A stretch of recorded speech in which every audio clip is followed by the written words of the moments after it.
Hi and welcome to SAS Online. Let's learn how you can install AlphaTrader on your Android phone.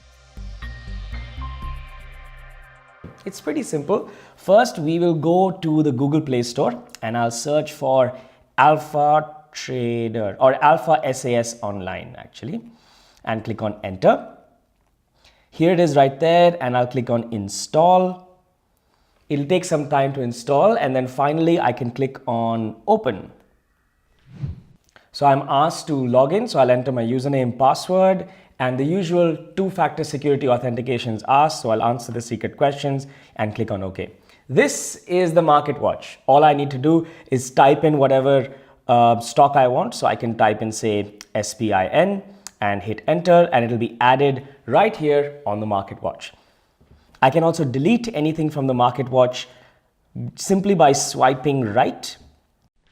So that's it. That's all it takes for you to install AlphaTrader on your phone. In the next lesson, we will learn how you can actually use this software better to place orders and do so much more.